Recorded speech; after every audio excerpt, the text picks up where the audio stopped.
Open Your Eyes is brought to you by the Belize Bank, our country, your bank, and Smart, bringing people together.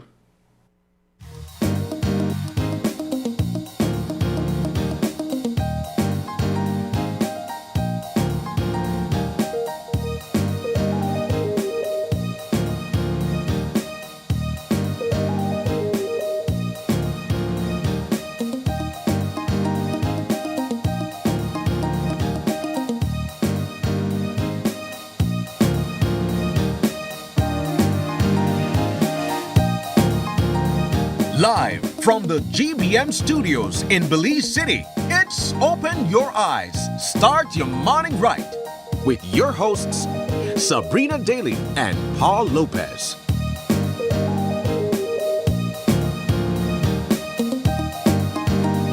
Good morning and welcome to Open Your Eyes. Start your morning right. I'm Sabrina Daly. And I'm Paul Lopez. And let's jump straight into it. We have some wonderful conversations to look forward to this morning, starting off with integrating resilient and sustainable ocean plan development. Also, building futures with ITVET training opportunities, investing in financial wellness for Belizeans, and celebrating volunteerism with Umbra Floreo Lions Club. Good morning, Paul. How you doing? Good morning. I'm doing fine. Now bite your tongue with the what you call it? It's under the flag, right? Right. Anyway. Say it 10 times flat. So it's a great morning, Sab. It's a bit wet outside. Yeah. Rain caught me by surprise this morning. But you know what? Nothing like these showers of blessing on an early morning when these days have just been extremely hot and unbearably hot, right? So if you haven't taken a peek outside of your window, at least in Belize City and perhaps extending outside, it's raining a bit outside, so you may want to get your umbrellas ready, think about the sort of clothing you're wearing. But let us know in the comments what the weather is like in your neck of the woods, and we'll also be able to give you that weather update later on. But here's what you need to know before you leave your house. The first thing you definitely need to know is that Greater Belize Media won big at the CBU Awards last night in Barbados. We'll talk a bit more about that one. Also, A&R Enterprise Limited, they've delivered on their promise to give back.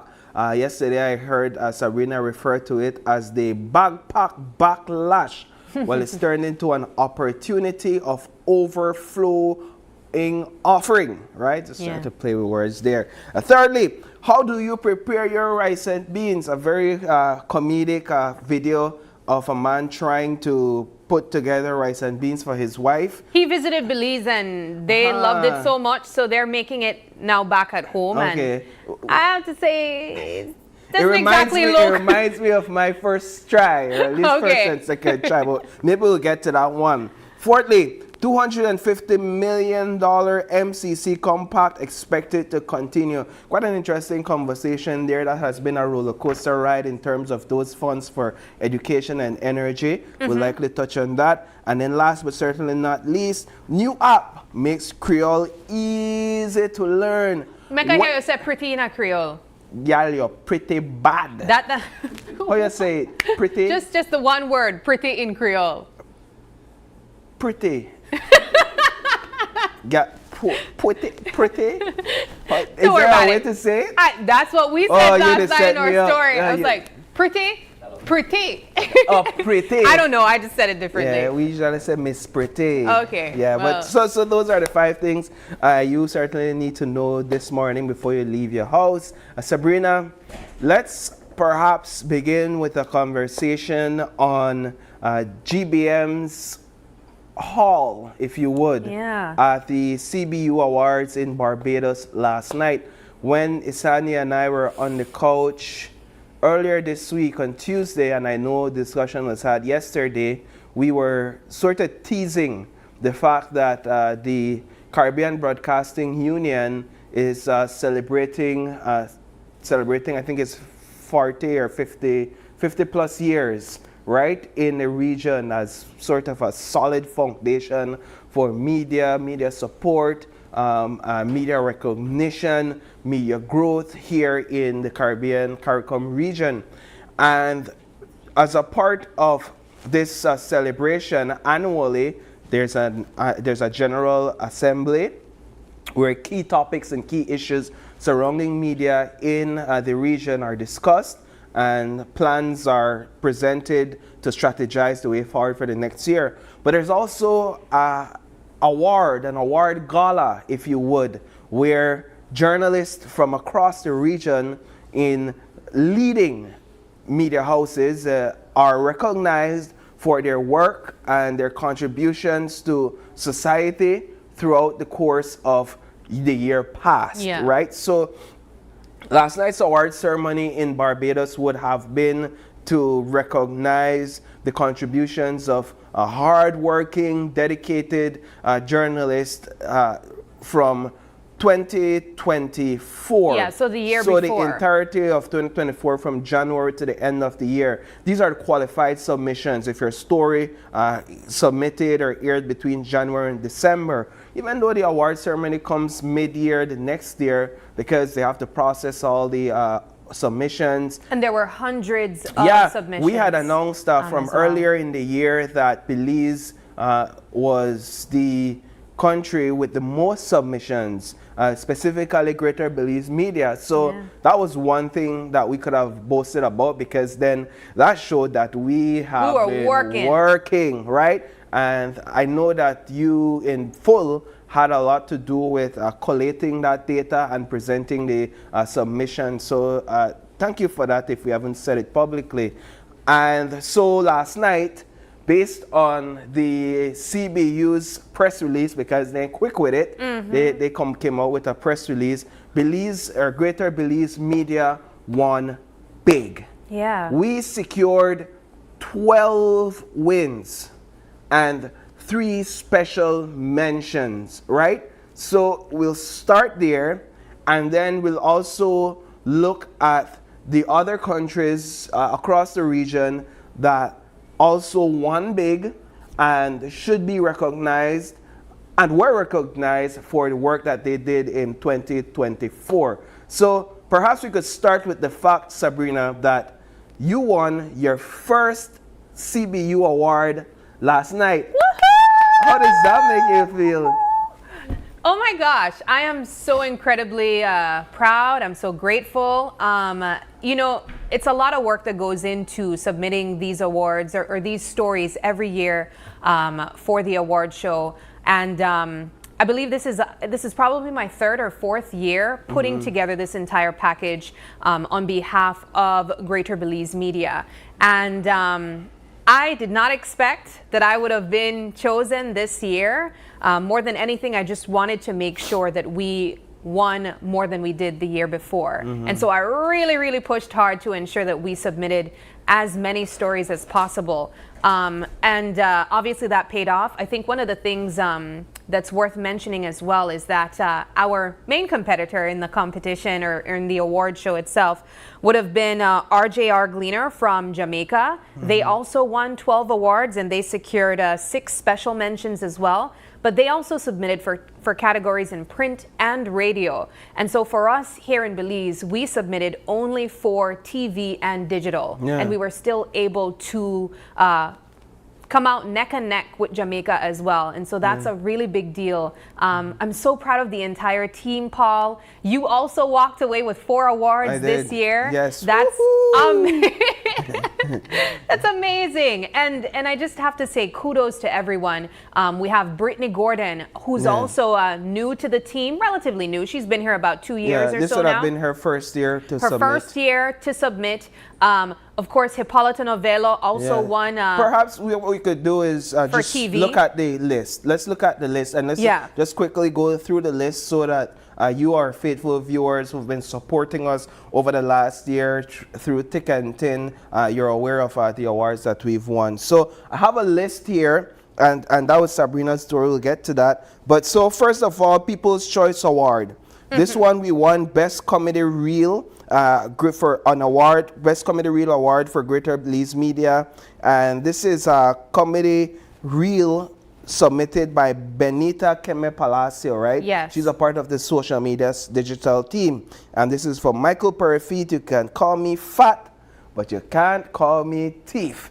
So definitely the region enjoyed that reel. And I just want to say these awards that we're looking at, People's Choice Award, specifically has to do with our digital team. Yeah. And you would know that we've recently started pushing really hard to ensure that we have a stronger digital presence online, because people are on social media first. They want to get news as it pops out. Yeah. And so reels are a common thing now on social media, not only on Instagram, on Facebook, on TikTok. And so we've been able to also catch our viewers wherever they are on social media. And this was definitely one of them when Michael Perifit said, you could call me fat, you can't call me thief. Correct. And that blew up. All right, so for production on the television, Best News Story Award went to reporter Paul Lopez and videographer Joel Westby for a story titled Retired Public Officers Protest During Budget Debate Again. Best Investigative, News 5 investigates Caribbean Blue Casino. Reporter Paul Lopez, videographer Joel Westby, and you were George also recognized Tillett. for this locally here Right, as well. Right, with the Belize Investigative Award prize. Special mention in that category went to Hippolyto Novello with the Will the Sea Cucumber Industry Sink or Swim? A look at its future amidst overfishing concerns. Production for digital, we were talking about that. Best News Story, we got a special mention in that category. Again, with Will the Sea Cucumber Industry Sink or Swim? A look at its future amidst overfishing concerns from Hippolyto Novello. Digital, Hippolyto Novello won Best Sports Story Award for I Am Not Disabled, I Am Disabled. Right, Hippolyto Novello. Best Investigative, special mention for digital. Rush Conservation is Belize's Blue Bonds deal sacrificing fishermen for global prize. Hippolyto Novello. Advertising awards. I feel good about this one, you know, because Dali's commercial made a sting, right? But Best Commercial Award, Channel 5 Christmas Card 2024. Rick Romero. Kudos to him, yes. Cleon Barrow, me bale that. And Monelly Aspinall, our who's also our assistant producer. And she sang. Remember, and she was the one who sang. Remember last year for Gimme 5, if you were locked in, you remember that we sought to challenge ourselves at the start of the show to remember Do you the remember lyrics. the song? Channel 5, I'm on your side, bringing joy to Belize. Okay. So we'll remember it after that. Themed award. This is a big one here. Excellence in Environmental Reporting on Mangrove Seagrass Beds, sponsored by the Nature Conservancy Caribbean Division. We got a special mention for that. We participated in that along with reporter Marion Ali and videographer Darrell Mogel. Charles Wright's Companion, Investigative Reporting, sponsored by UNICEF. I am not a child. I am a child, not a bride. Ending child marriage in Belize. Reporter Brittany Gordon. Videographer Joel Westby.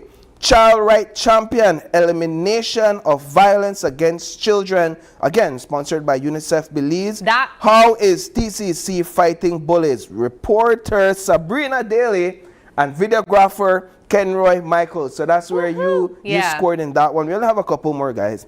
Charles Wright Champion, Children Who Inspire Stories, sponsored by UNICEF again. 15-year-old aspiring politician shines at International Debate Conference. Brittany Gordon, videographer Kenroy Michael. Best Production on Land Degradation Neutrality, The Cost of Deforestation at the Supermarket. Reporter Paul Lopez, videographer Kenroy Michael. And last but certainly not least, Financial Literacy Journalism. Budgeting for Belizean Christmas Traditions. Reporter Paul Lopez, videographer Joel Westby. Whew, Paul. A lot of awards. You have to try to catch your breath after you read all your awards that you walked away with. No, man, not going to so. Humble yourself. No. Congratulations to everyone. Thank you. I'm definitely pleased most with the Financial Literacy Award. One, because I'm huge about budgeting, but two, my mother actually participated in that story, right? And we talked about budgeting for the Christmas holidays do's and don'ts, and we were able to discuss a bit about some of the bad or wasteful practices, financial habits that we had, and at least I saw, because I never got no money. She had all the money growing up in our house for Christmas, right? And so I thought that was a unique story, and it's a full circle moment for me, for her, for the entire family. So that's a huge one, and we recognize that. But we weren't the only winners at the awards. Yeah. We also saw, like you said, Jamaica. Jamaica won, RGR Gleaners. They won. Let's go back I to that also want list. to give a congratulations to another station here in Belize, TNC. They also walked away with an award in Best Entertainment Program, I believe. Yeah. And so it's wonderful to know that there Excellent are stuff. other media companies that are now trying to emerge and be a part of the Caribbean That's Broadcasting for Union as well. Glazed Out. Yes. Yeah, it's excellent show. We don't talk about that though. But so RGR Gleaners, as we said, they won 12 awards and 6 special mention. Host country Barbados, they were on the ball as well with 8 awards in total, as well as 7 special mentions. There were 4 award wins and 4 special mention wins by the Barbados Government Information Service. Also contributing strongly was Starcom Network, Barbados again, with 2 award wins and 2 special mentions. There were also special award and mentions for CBC Barbados and an award win by the Nation newspaper. Trinidad and Tobago, coming in hot, was well represented with TTT Limited winning 3 awards as well as 4 special mentions. Again, from Trinidad, the Guardian Group was successful in 3 categories with 2 awards as well as 1 special mention. Also, let me just mention the first-time winners. Radio Turks and Caicos won a special mention in their first year participating, while Guyana Chronicle also was awarded with a special mention for its very first entry. Woohoo! I'm so proud of everyone. It's just a lot of hard work. And at the end of the day, I think what's important for us to also highlight is that we don't put together these stories to win an award. We put together these stories because we're passionate about telling stories across the country, and we're just fortunate that they're recognized at the same time. I think each and every one of these media houses across the region recognize the heavy weight of the role that we carry, the big responsibility that we carry as media practitioners, and we're just doing our jobs, and we're grateful to be recognized for that. I also want to highlight all the people behind the scenes as well, because oftentimes, you know, you get to see these reporters on camera, you get to hear their voices, but really it takes an entire team. It takes an entire production team as well. The editors, the videographers, sometimes being more than one person as well. And so they are worthy of mentioning. And who better to receive these awards on our behalf? And maybe we could cue up a shot of our in beautiful pink. It's kind of like a fuchsia. We were debating whether you could not miss Belize on that stage pink. even if you tried. Excellent. None other than our Chief Executive Officer Marlene Cuellar. She represented throughout this entire the AGA Belize and Greater Belize media very well in true form, true fashion. I think she really had a workout last night. At one point, they were telling her, don't leave the stage because it was just back to back. You just heard Belize, Greater Belize's name being called. But it speaks as well to the vision, the fresh vision that she has brought to the table, the sort of direction that she wants to, and she's been pushing for the company to go into, especially where digital is concerned. And of course, motivating us to put our best foot forward in everything that we do, because at the end of the day, like you said, it's not about winning awards, it's about ensuring that our viewers get and listen to award-winning stories night after night after night. And if it so happens that the Caribbean Broadcasting Union's judging panel recognizes those stories, then kudos to that. But we do award-winning stories for you, our viewers. We want you to enjoy the stories and be entertained and be informed. It's public service every single day. And so for us, that's the award. When you comment, when you like, when you react, when the discussions are ongoing on a daily basis. When it sparks into I think conversation. that's the award. That's when I feel most fulfilled, right? Because you know you did something right for people to be talking about. Right, and then when the award comes, well, yeah, we take it, and whatever prize comes with it, of course, we enjoy it, but at the same time, that's why we do what we do, Sam. All right. Well, again, kudos to everyone that received an award this year, and also who got special mentions. To congratulations to everyone. Well, Paul, we do got to move things along. We got a weather update for you guys, and as we mentioned, outside is looking a little bit gloomy, and so let's get that official update from the folks at the Met Service. And coverage of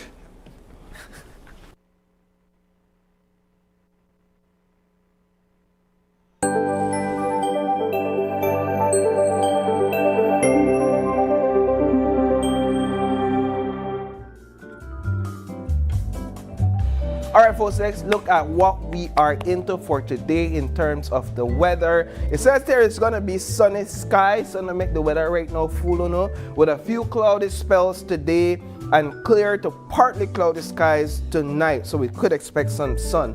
Showers or thunderstorms will be isolated, with a few more developing over inland areas and the Maya Mountains this afternoon, so a mixture of rain and sun. Anything new?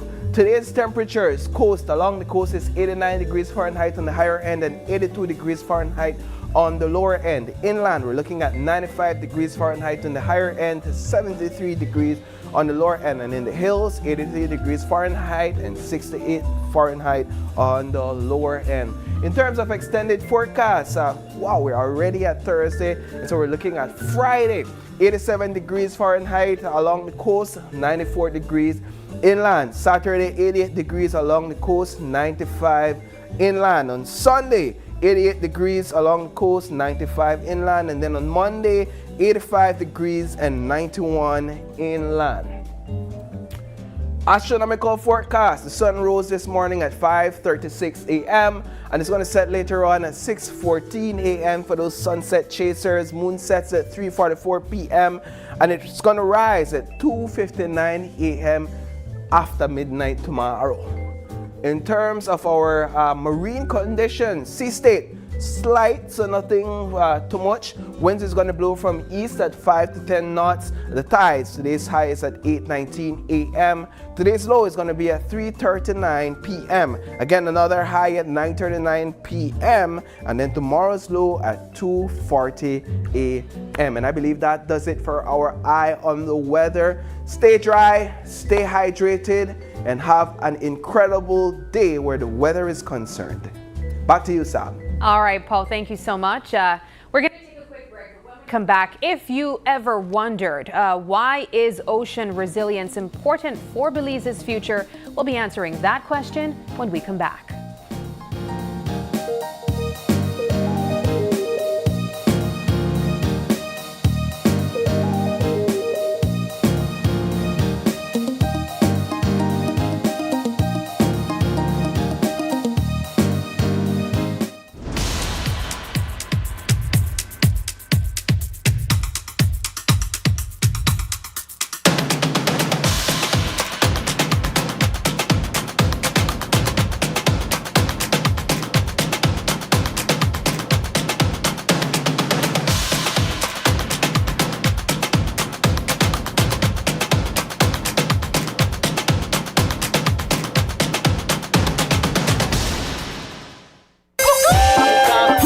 Presenta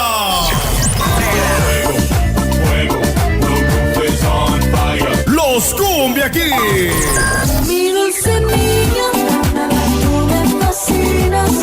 Los Cumbia Kings en concierto.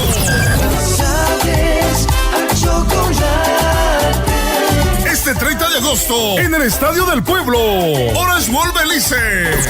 Los Cumbia Kings en vivo. No tengo dinero ni nada que dar. No te pierdas pierdas el concierto del año que te hará bailar como nunca. General 150, VIP 200 y Platino $350.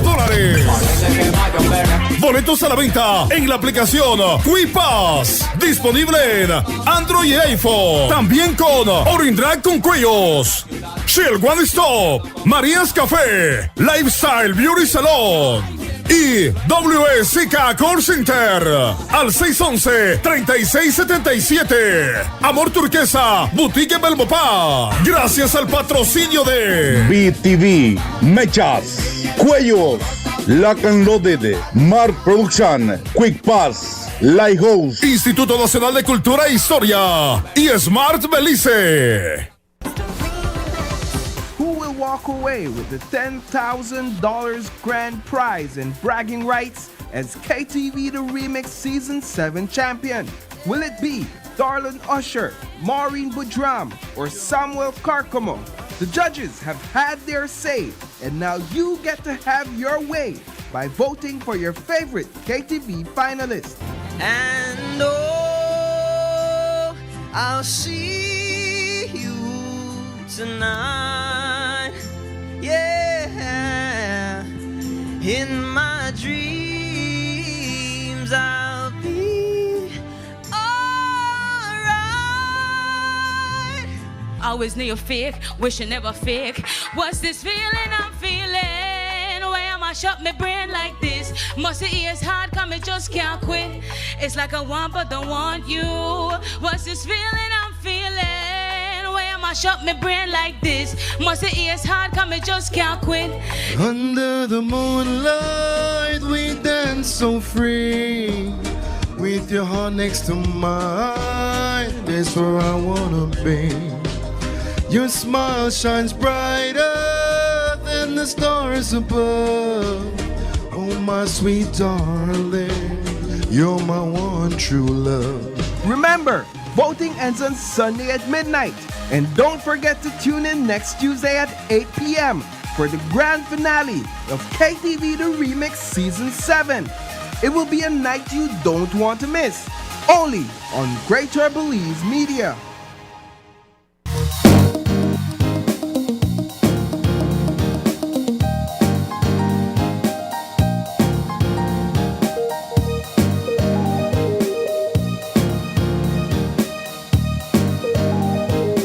Welcome back. Thank you for staying tuned with us. This is our first conversation for this morning, and it's a really interesting one, and I think it's important for all of us to engage in this discussion. It's about integrating resilient and sustainable ocean plan development, and we have joining us Mr. Samir Rosado, who's a marine spatial planning process lead. We also have Mr. Osman Salas, is WWF lead for the Belize Project Finance for Permanence, and none other than Mr. Rigoberto Quintana, Belize Fisheries Department Acting Fisheries Director, correct? Administrator, excellent. Gentlemen, good morning. It's a pleasure to have all of you. A wealth of knowledge here on set this morning. It's almost like, where do we begin? Where do we go? But let's talk a bit about, let's start with you perhaps, Mr. Samir, to talk a bit about the sort of planning, spatial planning approach that we're taking to protecting our oceans and why this is important. Sure, yeah, so morning once again. Yeah, so I guess just for a bit of context, you know, on November 4th of 2021, the government entered into that Blue Bond Agreement, and sort of central to that Blue Bond Agreement is a set of conservation commitments that we made that take the form of milestones. There are 8 in total. And so to date, Belize has achieved 4 of 8, so we're 50% there, right? All right. Our latest milestone that we achieved, milestone 4, has to do with the designation of what we call biodiversity protection zones to cover a percentage of Belizean waters. Now the overall goal is up to 30% of our entire ocean space. And ocean space is always a cagey term because people say we have sea. Right? But we wanted to give the term to the collective of all of the waters that Belize is the custodians of, that we own. And that includes what we call the sea, our internal waters. It includes our territorial seas and our EEZ, our exclusive economic zone. So We refer to the collective as our ocean space. And this comprises of over 33,000 square kilometers. And so the goal is to have up to 30% of that designated as a biodiversity protection zone. So some kind of protection. It can be either medium protection, which we know more as, or more locally as general use zones, or it can be high protection, which are more of the no-take zones. And so for milestone 4, we were able to increase our percentage from 20.05% to 25%. So it's more of an incremental step to reach to up to 30. And so with the achievement of 4, like I said, we're at 25.05%, and we're now working towards milestone 6, which is the achievement of that up to 30%. And so that's related to, you know, why we're here this morning or on what we're here to speak about, in that the process of identifying the rest of the space that would make up that up to 30% will continue to be a stakeholder-heavy, stakeholder-driven process. And so we're now embarking on, you know, trying to find these areas and to move towards the designation. But, you know, along the way, you know, we signed this agreement in 2021, and our MSP process, our Marine Spatial Planning process, launched in 2022. And so along the way, I believe in 2023, the government, you know, decided to sort of enhance the value of what we are doing by focusing on more targeted and increased protections for certain ecosystems that are critical for activities in the marine space. And so that really relates to what Mr. Salas can speak more on, this Resilient Bold Belize project that, well, we mentioned off here. So that looks like, instead of just saying, yeah, get designated, yeah, get designated, yeah, get designated, there's a target, a focused approach to it, Mr. Salas? Yeah, no, I would say it's a holistic approach. Well, yeah, Resilient Bold Belize, as we have mentioned briefly at the beginning, is really a national initiative that seeks to build on the success of the Blue Bonds, you know, some of the milestones that have already been achieved, and to support, you know, some of the ones that are to be achieved. So what Resilient Bold Belize aims to do, and it's based on a model that we call Project Finance for Permanence, is to build the resilience of Belize's interconnected marine and coastal ecosystems. And the aim is to do that through improved protected areas management. We don't only want areas declared, we want them well managed. Also through coastal ecosystem restoration. But very importantly, it's to create nature-based opportunities to help build the well-being of Belizeans. Correct. Right, livelihoods. In the end, it's about that. We want to ensure that Belizeans can benefit, you know, through this initiative. So one of the many things we want to achieve, you know, right through Resilient Bold Belize, which we hope can start to be implemented as of next year, is to help the government meet some of its commitments that it has already made. In relation to why we're here, the government has already committed to increase the protection of Belize's coral reef systems from where it currently is to up to 20% of coral reef ecosystems. This is wedged within the larger area that Samir referred to earlier, right? Belize's oceans. And also other commitments that the government has made in relation to that. So elevate the protection of some of these areas, which are to serve as replenishment zones, you know, key and fundamental for Belize's fisheries and for other purposes. And it's, you know, it's good that we have the head of the fisheries department here to speak to some of these things. So we are here to support that process as World Wildlife Fund. And that's where I really wanted to also take the conversation, because I think when we think of protected spaces, we think of kind of like no limit or no touch zones, you know. But I also think of Belize being a country that has prided itself on providing livelihoods for people that rely on marine spaces as well. So how does that tie in and create a relationship and a balance? Yes, sorry. Good morning. So part of the, as Samir mentioned, the conservation commitments, what has been declared in 2022 and the expansion, we achieved 20% of total ocean protection, and in 2024 we achieved another 5%, where we're at 25 right now. These areas, these expansions have been in reference to expansion of marine reserves, as we would call them at sea. And these zones are multi-use zones where we would allow, will not fully restrict the activities of fisherfolk. It's a multi-use zones that we have. Under the conservation commitment, we have a medium biodiversity protection zones, which are the general use zones in the marine reserves. And we also have the high biodiversity protection zones, which are the no-take. Presently, we still allow some level of use. For example, we'll allow sport fishing, catch and release in these zones. But it's important also for fisheries management purposes. So apart from these zones, we also declare 7 deep water areas in 2022, which we also have the responsibility to manage. Deep water areas? Some deep water areas, closer to the atolls and more, a little bit beyond.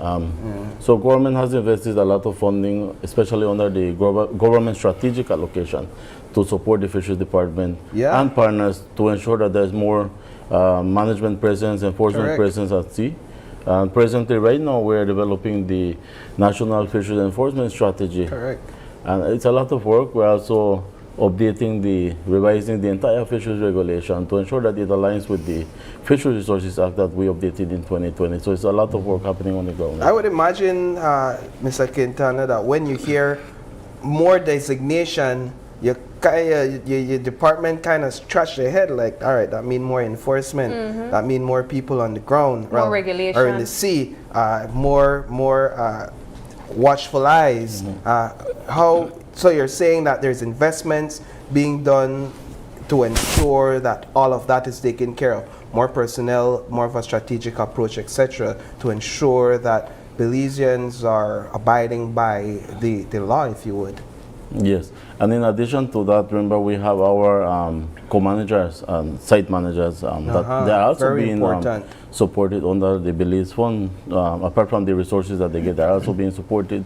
The Belize Coast Guard also is getting more enforcement assets to go beyond the territorial waters, going more into the EZ. I think this year they're getting a bigger fleet to be able to patrol the EZ. They also last year they got some funding to do, I think it's 2 military drones to be able to reach more areas where we cannot go. Go ahead. Just if I could piggyback on something that Mr. Quintana said. In what he just said, he referred to the need for resources, right? Financial resources. That has always been a big challenge. So one of the things that Resilient Bull Belize aims to do for the marine protected areas is to close that financing gap. I've worked in the field of protected areas all my professional life, and that's always been one of the greatest needs that we always struggle with year to year. Where will the funding come from? Not only for protected areas management and protection, but also for livelihoods and these initiatives. So one of the things we aim to do is to, over 10 years of implementation, work with our government partners and non-government partners to create new mechanisms to bring in new funding to these areas over 10 years. In the meantime, our commitment as World Wildlife Fund, which is co-leading the design of this initiative, is to bring in transitional funding that will help in the first years as we put new financial systems in place. So it's important to close that financing gap, or else we'll always be saddled with where will it come from, and invest so much resources on that rather than doing the important work on the ground, right? And in relation to livelihoods, right? Design initiatives that will ensure that the benefits filter down to those that need it the most. In relation to our initiative, it's along the coastal communities that depend so much on fishing and that do not have too many other alternatives. So one of the things that this process is aiming to do, and I think Samir can speak a little more about the details, is to have a consultation exercise, a consultation process that will take us through all of those communities starting this week to hear from me today or tomorrow. Starting today. Starting today, yes, starting today. To hear from them what areas they consider important for management, for protection, what areas they think should not come under protection, And you might want to. Well, while you get into that, I think it's just to piggyback on what you said, it's important, something you mentioned that I'm thinking that you have stakeholders who rely on the ocean that are also interested in conservation and areas that ensure that there's management of these areas, because the misconception is that all they wanted are fish, overfish and exploit it. Well, here you're saying that there's people interested in the industry in doing that. Yeah, absolutely. And I mean, this goes back to my process, the marine spatial planning process, which it goes even beyond fishing and looks at all stakeholders that utilize the space. So we're talking tourism, energy, development, everybody that has a role to play within the marine space, they are a part of the conversation. And so the way in which we're going to be identifying these areas, first of all, builds upon work that has already been done in the coastal zone actually, and partners going out to each coastal community, about 24, 25 of them, and doing surveys where we ask people to actually draw on maps the priority areas for them. So the areas that are important for their livelihoods, for the recreation, traditional activities, religious activities, if any. And so we have that all mapped out, and we did 2 iterations of that. So having this information on where the priority use areas are, we're now going back to these communities, and we're approaching this in sort of 3 phases.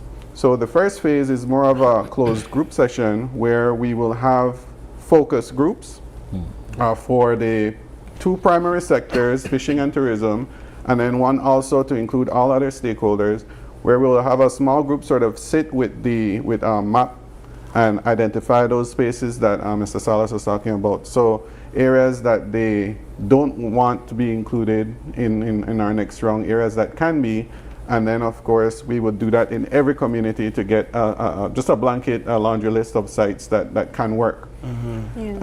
I said closed, and I don't want that to seem nefarious. Correct.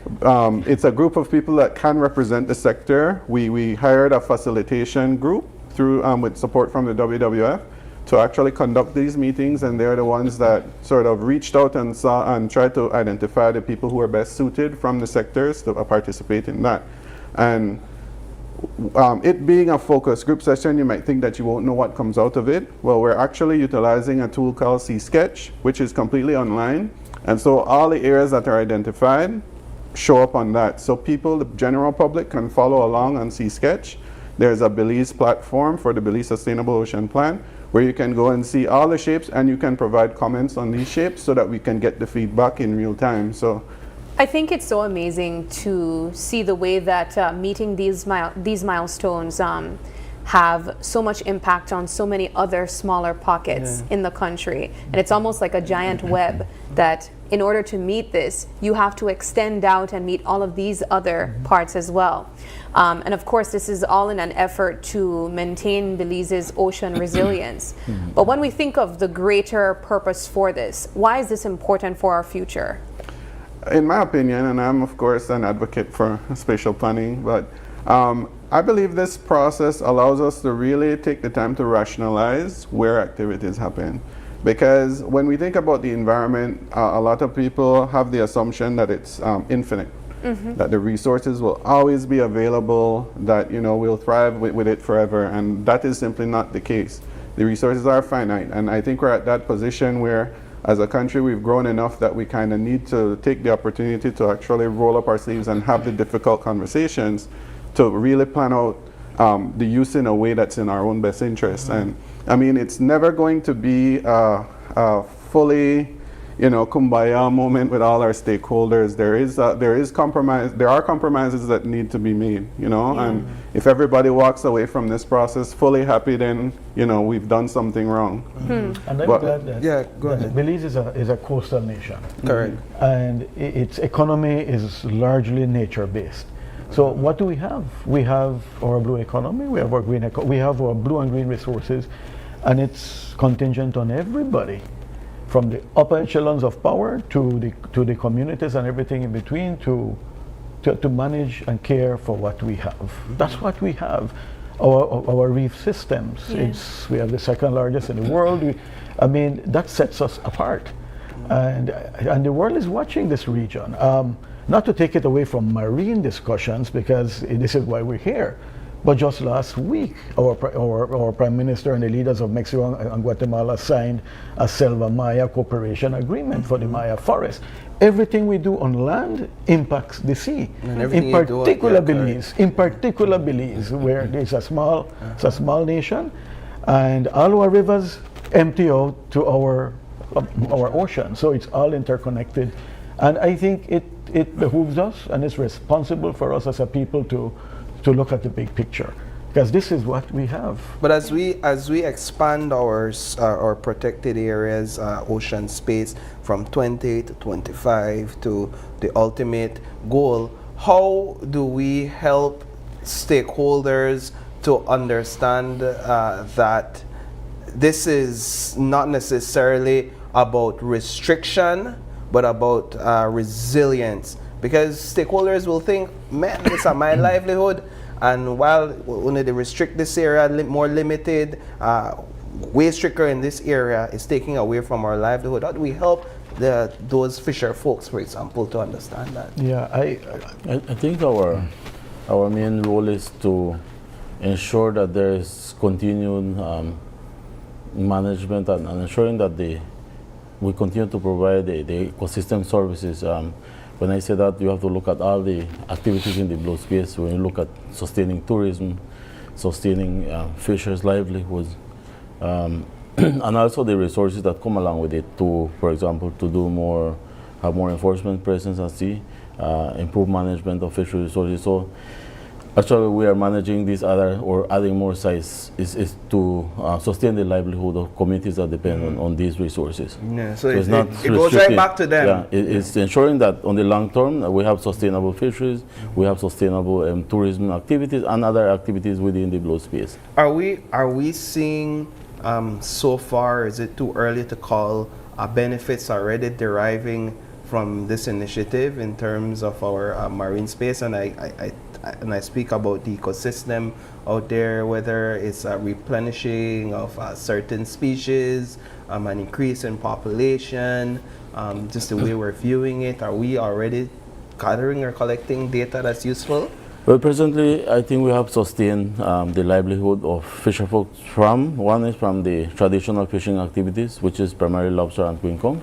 We also, the government of Belize is investing $7 million, particularly into looking at the fishery resources within Fishing Area 9 to also provide alternative fishing activities for fisher folks. So that project is in the initial process of hiring the consultants to carry out those studies, to look at the status of queen conch stocks in those areas, lobster, and see if there's potential for finfish fishery in those areas. So the government is always looking more ahead to see how we can support this livelihood. The PFP process, also the WWF, we also, I think livelihoods is one of the main things, priority areas that we're looking at and bringing funding to support livelihoods in Belize. But just one more thing. Go ahead. Also, we are working with partners, with researchers, science, and as you, I'm sure you have seen, we protected the North Shore areas for sharks around the atolls, and there have been a rebound of sharks in those areas and other species. So we're doing more scientific studies. Dr. Kendra recently concluded doing a preliminary stock assessment for spiny lobster. We hope to have that soon to the public. So it's showing some good results. Mr. Salas? Yeah, just to add quickly, Mr. Quintana referred to one of the key pillars of the Resilient Bull Belize initiative is livelihoods and well-being. And we can come back and take a deeper dive on that if you want. But as we design that pillar within what will be a 10-year plan, we have been piloting an initiative called Artisanal Fishing Loan Initiative in partnership with the DFC, Development Finance Corporation, to unlock loan funding that they have available to support micro, small, and medium enterprises. Funds that were not being utilized for a number of different reasons. So we have gone through an entire process co-designing this initiative with fishers. We actually went out at sea, did boat-to-boat engagement, met with the fishers to find out what their needs are, and we found out some very important things. They want to fish smarter, to fish better. They really don't have an issue with the regulations. They want it uniformly implemented. They want to see action on the ground. They have a stake in it. So this pilot initiative has been aimed at helping the fishers access these loans, and it has been working remarkably well. Initially in the pilot, we had hoped that I think at least 60 loans would be approved. It's exceeded 300. We had looked at just focusing on one area. It's really already been rolled nationally. And one of the important lessons we want to learn from this pilot is the connection with fishing smarter, through making these loans available and increasing fishers' compliance with the fisheries regulations, right? That's also an important part of that because, as you referred to earlier, when you talk about conservation, it's really not to lock anything away, but you need to look at it holistically, and it's part of doing business. It really is part of doing business. And when people understand their role in protection and conservation, then it makes the work of the enforcement agency a whole lot easier, right? Because then the stakeholders become partners in protecting and not necessarily people who just go and do what they want. Well, we are out of time, but this has been an excellent conversation, and gentlemen, keep up the good work that you all are doing. I think this is very important, very timely, and hopefully we could come back and further discuss this topic at a later date. But thank you very much. Thank you for the opportunity. Thank you. Excellent. All right, so with that, we're going to take a quick break, and Sabrina, when we come back, we have... It's all about investing in financial wellness for Belizeans.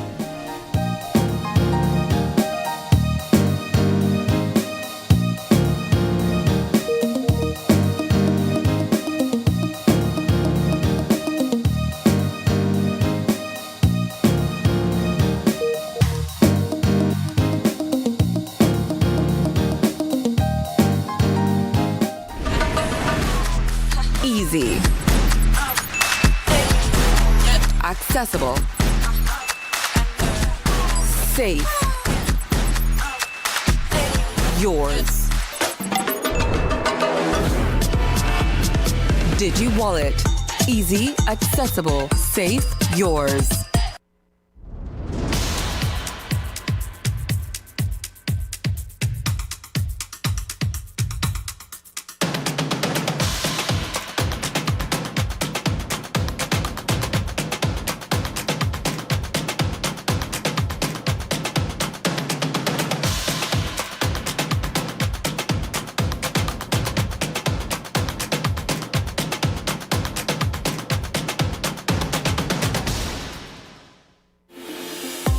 We at Fulltech Systems understand that technology isn't just a tool, it's a game changer. At home, smart devices and AI are revolutionizing daily life. In education, tech is making learning more interactive and accessible for students and educators alike.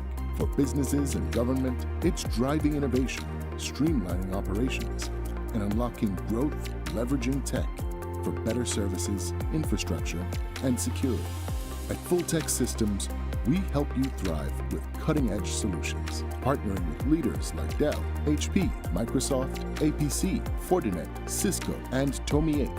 We deliver the right products for your needs, whether it's boosting efficiency, improving customer engagement, or scaling operations. Connect with us and let's drive innovation together.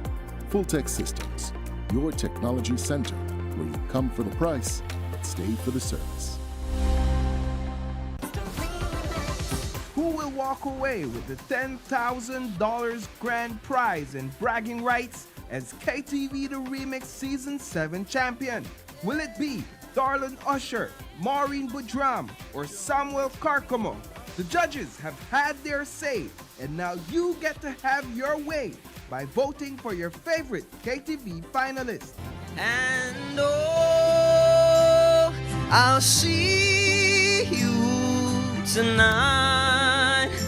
Yeah, in my dreams I'll be alright. Always knew you're fake, wish you never fake. What's this feeling I'm feeling? Why am I shut my brain like this? Must it is hard, cause me just can't quit. It's like I want but don't want you. What's this feeling I'm feeling? Why am I shut my brain like this? Must it is hard, cause me just can't quit. Under the moonlight, we dance so free. With your heart next to mine, that's where I wanna be. Your smile shines brighter than the stars above. Oh, my sweet darling, you're my one true love. Remember, voting ends on Sunday at midnight. And don't forget to tune in next Tuesday at 8 p.m. for the grand finale of KTV The Remix Season 7. It will be a night you don't want to miss. Only on Greater Belize Media.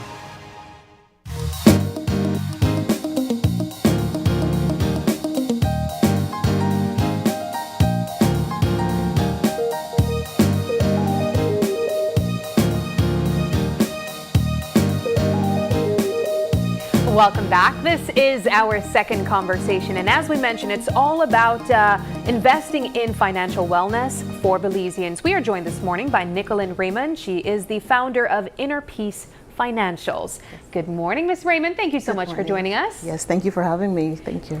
Let's begin with an overview of Inner Peace Financials. You know, when I think of finances, I have to say I would like to associate Inner Peace with it. But we don't always. Yes. But we do not always. Yes, and that is exactly the objective of my company, Inner Peace Financials. It is to allow persons to consider their financial life and everything around it, but more from a very peaceful angle. So you're not considering what's really stressing you out and bothering you, but focused on moving forward, having a plan to address any type of situation that would arise. So, What's the first step towards financial inner peace? the first step is understanding what your priorities are. You have to know what exactly you want, and it's based on what stage of your life you're in. Because if you're younger, you would have different priorities, you'd have different goals. And as you progress through your life journey, you definitely have goals that will change.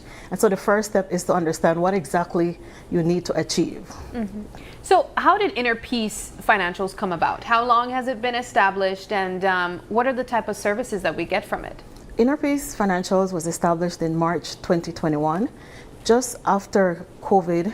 But I've been doing workshops on the topic of financial wellness, personal finance for a few years before. And so when I decided to formalize the business, that's the name that I was interested in.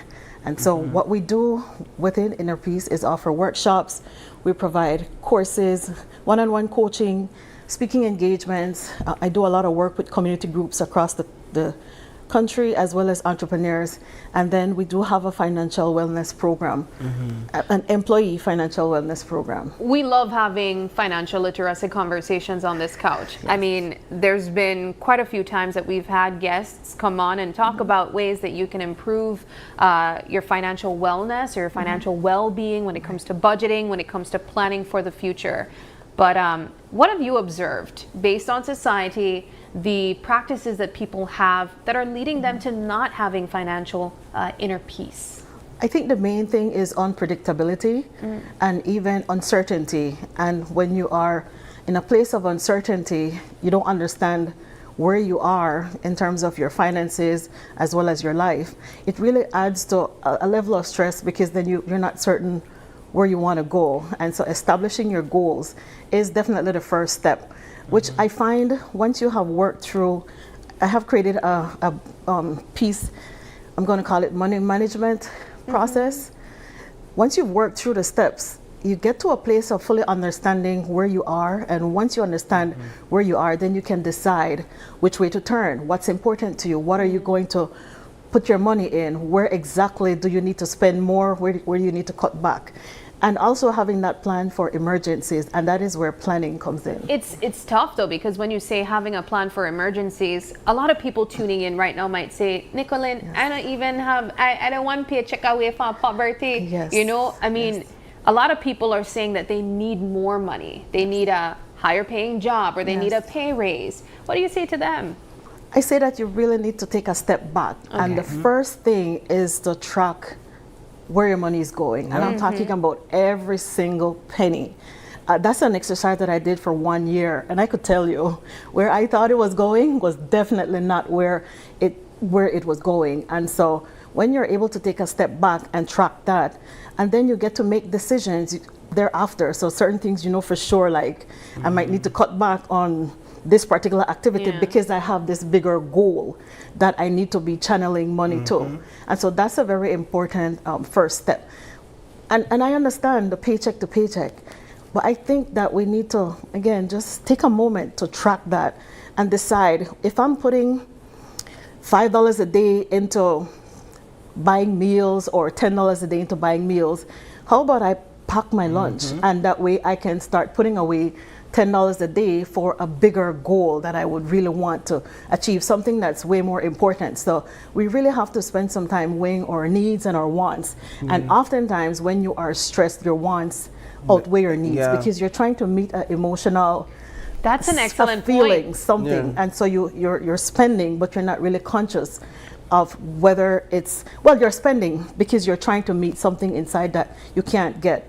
But when you take that step back and you're able to assess where your money is going, I find that to be a great way to decide to move forward. Well, we have a financial expert over here. No, he no, just no, won no, a right, he just no, won an no. award. Yeah, but I in the initial phases, I don't usually buy the I don't have enough money the excuse, as I call it, unless you're really on the brink or on the fringes financially.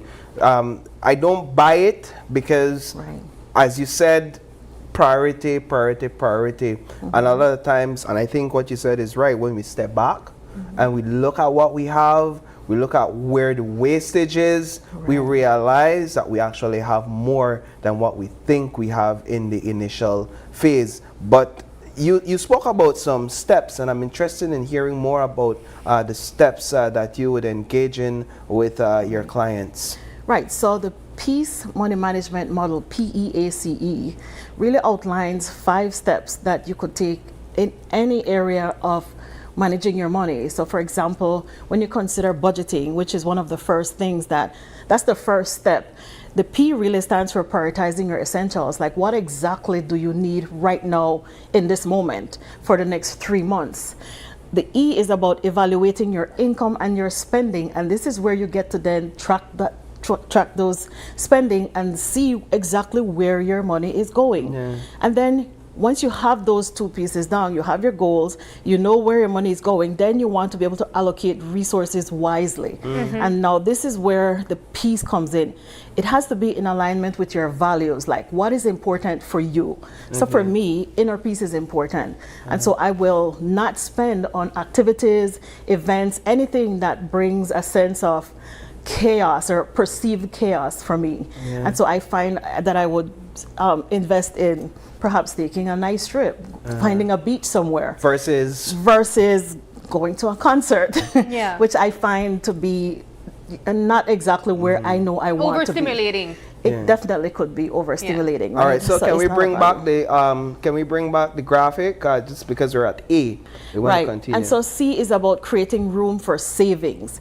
Now, once you've allocated wisely, you know your values, you know where your money is going, you can then make room for savings. And when you consider saving, I'm not talking about $500 a paycheck or even $100 a paycheck. Unless you can. Unless you can, right. However, you want to be able to build for long-term and short-term security. Do you find that, not to cut you short, but that when people reaches A, the point of A, or perhaps even at the point of E, that they're able to identify additional funds that they can actually take the step C? Yes, of course. So with the program that we just ran, the first session was about budgeting. And I had a client of mine inform me, she said, you know, my money has been going places where I am not putting it. In other Imagine. words, someone else was putting her money someplace else, and that's because she was able to track her bank records and see when funds were coming out, and then matching it back to how much she's spending. And so she said, I can see where that is not part of me, and I've made steps to stop that, because it's just not helping me plan for things such as retirement.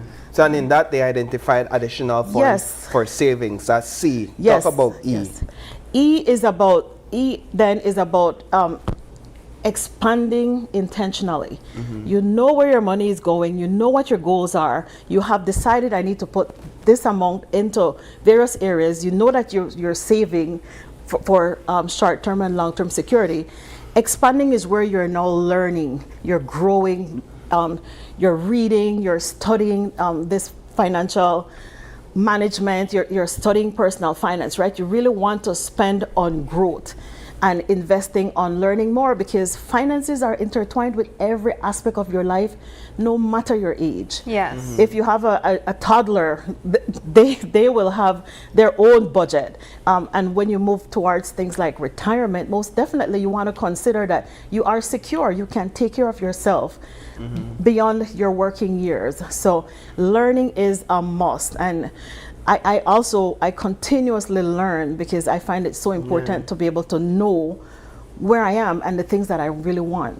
One of the things that I've observed is that it's really hard to break out of these types of habits when you're a lot older, especially when you've taken them on from generations before you. You know, this is kind of what you grew up seeing when it came to spending and saving, and so you continued with that. Not only that, just the general state of society, things that you see, you know, as the saying goes, trying to keep up with the Joneses, watching online, not wanting to miss out. How do you break away from that type of thinking when you're trying to place yourself in a place of financial well-being and financial freedom, really? Right. Well, the first step is about awareness. You have to know, for example, if you spend time online and you realize that you're shopping and you're doing all of this, I think you are aware that you're doing this, but you might not be fully aware of the impact it has. So if you're shopping online, you're stocking up on things that you might or might not need. So the first step is being aware, like being very mindful of what you're doing, where you want to be. Write your goals down, put them on a mirror so that you can know. Remember that every action you take should go into that. And I'm going to tell you, tracking your expenses, no matter what age, when you start seeing that you are spending money on things like snacks and juices and lunch every day, and you can actually do the math to see where you're going to save, that's when the real change happens, right? Because the next step after saving is investing. And a lot of people need to have investment to build wealth, to not have to work every day, but to have income coming in. So it really is about being aware, being mindful, and then making a decision to say, it might have worked for me 2 years ago, but where I want to go in the next 5 years, this behavior will not. That's an excellent point. This will not work. This will not take me there. Some of us, we've dug such deep of a hole for ourselves that we have no choice but to put a plan in action. Yes. Right? Because how else will we get out of this hole? Yes. Do we want to remain in this position, right? And so that journey out of that hole won't be easy. No. Right? And I think once we accept that and once we embrace that, then we're ready for the challenge ahead, because it will be a challenge. Yes. But I like that you use the word peace, which suggests to me that there is a direct connection between your finances and your mental health. Yes, mindset. A big part of what we talk about the first session is your mindset, because you can consider peace versus struggle. I choose to focus on the one that feels better. I love feeling better. I love feeling good. And so I will always navigate to what feels good. Peace versus struggle, peace definitely wins every single time. And that is where I put my focus. And in every lesson, that is where I try to direct participants to say, hey, yes, I understand where you are, but there is another perspective that you can take. And it's really about understanding that while you might have gone through certain things in your past and you have certain behaviors, just know that tomorrow is a new day. You can choose another behavior, which is, for example, take your lunch. It's as simple as that. Or don't buy snacks, or perhaps buy snacks that you like, a whole watermelon that you can have over a couple days, right? So I think that the mindset is definitely important. That is the first step, because you would want to know that there is a different way, right? That there is another solution, that you can get to a better place in terms of your personal finance. So mindset is the first thing that we cover. Here's a question I've pondered. When it comes to budgeting and finances and personal finance, how much of it is doing the math and knowing the math, which speaks to I have enough or I not have enough, versus behavior and behavior modification, which says nothing about numbers, but more about how I view money and the types of habits I have. Which is more important? The behavior. I apply the 80-20 rule. 80% of it is always going to be about behavior, mindset, the things that you know to be true for you because you saw your mom do it, your granny do it. That's the 80%. The math is definitely the 20%. This is the easiest part. This is the part that you can actually work through. The hardest part is understanding that there is another way to look at how you want to live your life and how you want to manage your finances. And yes, I saw your post about taking credit cards out of your life in that manner. Very interesting. It's a tool. Credit cards are a tool, and I'm sure that you see the benefit of doing that. 100%. Right. The behavior of using the card, that's the 80%. The card itself is just a tool for you to use when you need it. And in some instances, yes, fine, you work for your money. So when you want something, that is fine. But it is actually the behavior, the mindset, that's the greatest part. For me, it wasn't about the numbers. For me, it was about going cold turkey on a behavior. Right? So for an addict, for example, sometimes you just have to cut it out of your life and don't look back, because it presents certain challenges and leads to certain behaviors that doesn't help you to reach your goal, right? And so it's a personal decision based on the journey you're taking. But I do agree with you, it's a tool that if used wisely can benefit your life, especially in Belize's economy and Belize's climate, where we don't necessarily have access to international debit cards where you could use your own money, right? You have to use the bank money on credit cards, and that's just the way it is with our system. So it's a useful tool at the end of the day. No judgment, Paul. No. I mean, I understand. It's all what you believe that you know you need to do, and I'm quite fine. I mean, that's quite okay, and that's also a part of what we do within our sessions. It has to be no judgment, no shame, because I think we're quite familiar with experiencing shame around our money. Self-judgment. I never should have buy that, or my goodness, no, what I would do because I blow everything, in certain areas. Let's remove that aspect from our money and learn to appreciate the fact that, one, we work hard, and two, you are able to decide where you want to put your money. Now you have a program coming up. Yes. Financial Wellness Summer Series. Who's this for? So the summer series, it's a 3-part series. It's for working professionals, single income households, or anyone that would want to get a better handle on their finances.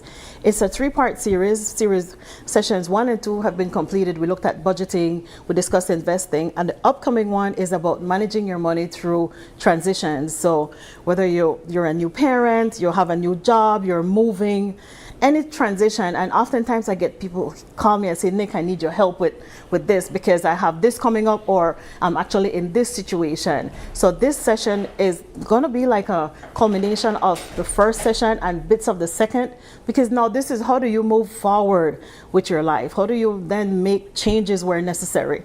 So this session is available to anyone. They could go to the website, Inner Peace Financials, and register as well. Is there a fee associated with the session? Yes, this series is donation based with a minimum suggested donation of $25. Right? Okay. Yes, this is one of the first times that I'm going out to the Belizean public, because normally I would work with organizations or companies that would require employee financial wellness assistance, right, through some type of program.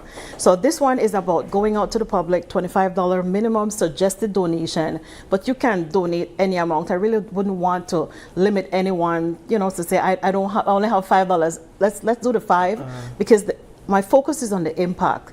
We really have to start getting to a place of, one, peace with our finances, and two, just getting into the habit of managing your personal finances. Really, it is so important because it's going to be with you your entire life. Yeah. And how can we reach out to you?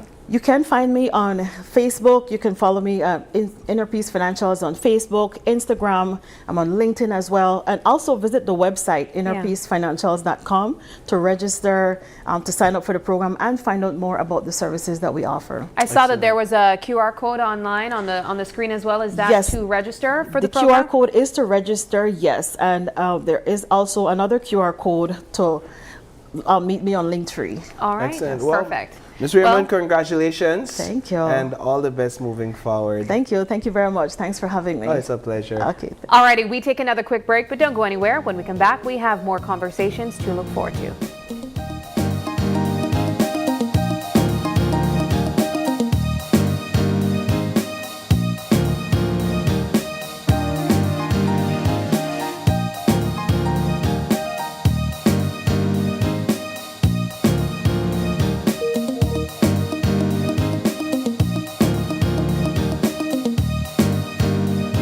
The Mexican Caribbean, a whole spectrum of colors and hues, multi-dimensional cuisine, holographic beaches. The true new era is within you.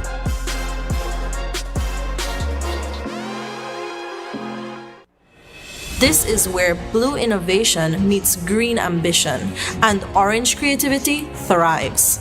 Join us for the Belize Investment Summit 2025, September 3rd to 5th at the Sunset Caribe in San Pedro.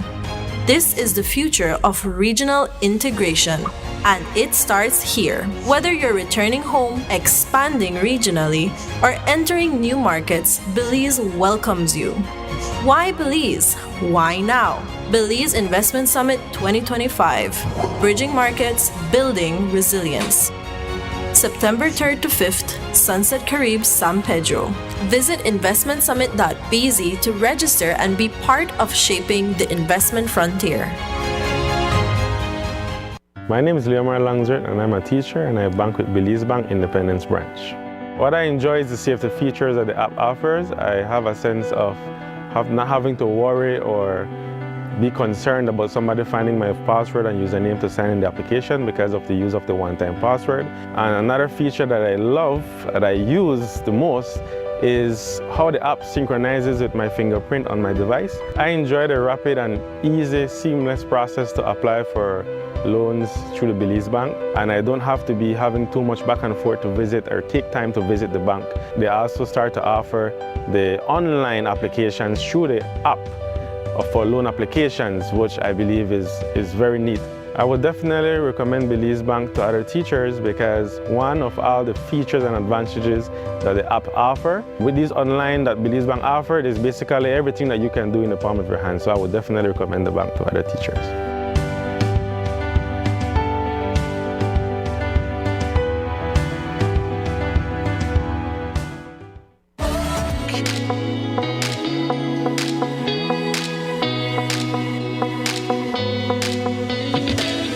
Oh man, one more scroll and my data is done.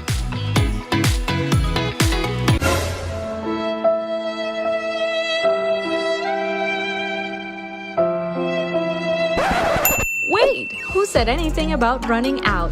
Smart just dropped a more powerful plan that now includes social media data so you can scroll till your fingers cramp.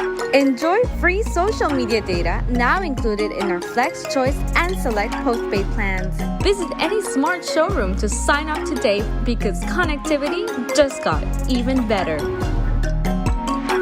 SMART, bringing people together.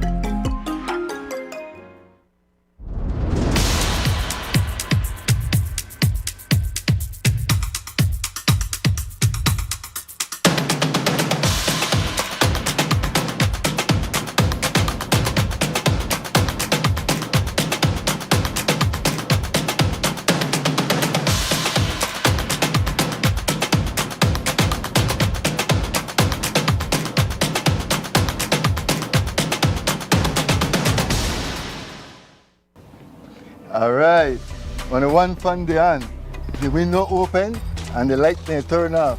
It look like you listen to me, Jamie. Not only that, I even get a new coffee mug where keep my coffee hot all day. I'm impressed. You don't look like you're so hard, yes? Better than that, BL can change my meter to one of their new smart meter, they call it the AMI. Oh, I hear about it on TV from BL ad, you know. Yes, man, they don't reach the money by to change it right now. Let's go check it out. Hey guys, I'm almost done here. So that when you reach my area, we're upgrading meters across Belize, house by house, business by business. Always look out for BL logo, uniforms, and IDs. BL will make you know when we're in the area. The EMI meter rollout is a part of BL strategy to modernize our energy services. You don't need to come in at my house, right? Come in at your house, boss, only if you got something good for you. BEL, bringing you a brighter tomorrow.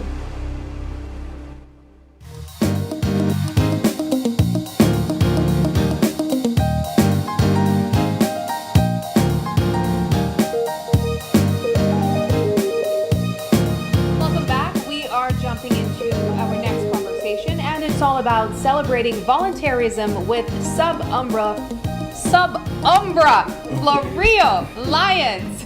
From the first moment I mentioned it, I've been struggling, but we are joined this morning by Talia Dawson. She's the treasurer.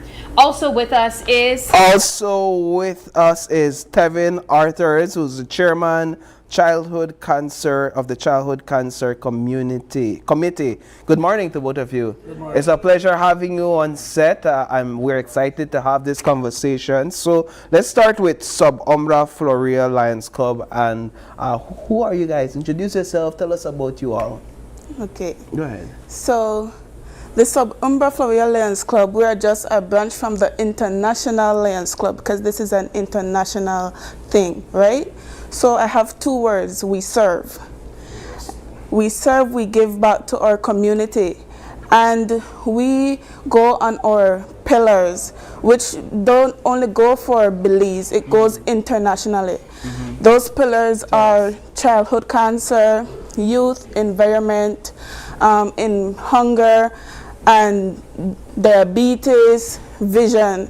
So we serve those specific pillars, and that's what we are built on. Tell us about your stories and why you both decided to join this club. I always have a passion for giving back to the community and not expecting anything in return. That's one of my biggest